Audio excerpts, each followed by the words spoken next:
একজনের দুই জামাই। বড় জামাই সংস্কৃত পড়িয়া মস্ত বড় পণ্ডিত। ছোট জামাই মোটেই লেখাপড়া জানে না। তাই বড় জামাই যখন শ্বশুরবাড়ি আসে সে তখন আসে না।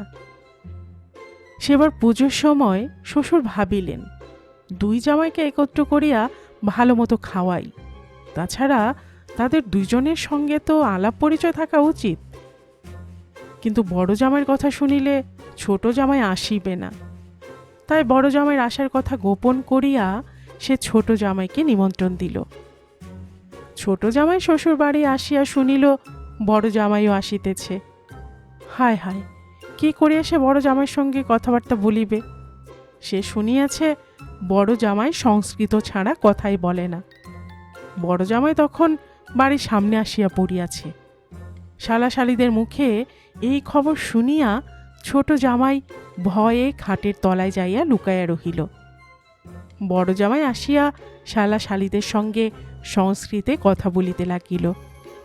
শালাশালিরাও দু এক কথায় সংস্কৃতেই তাহার উত্তর দিতেছিল। সংস্কৃত ভাষায় প্রায় প্রতি শব্দেই একটা অনুস্বার বা বিসর্গ থাকে।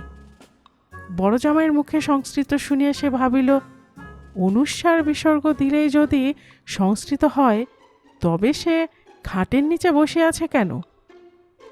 সে খাটের তলা হইতে বলিয়া উঠিল, অনুস্বরং দিলেং যদিং সংস্কৃতং হং তবেং কেনং ছোটং জামায়ং খাটেরং তলেং রং।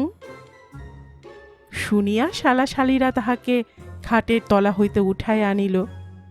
ছোট জামাইয়ের সংস্কৃত শুনিয়া বড় জামাই মৃদু হাসিল। স্টোরি গল্প চ্যানেলে এতক্ষণ আপনারা শুনছিলেন পল্লী কবি জসীমউদ্দিনের লেখা একটি মুচকি হাসির গল্প অনুস্বার বিসর্গ।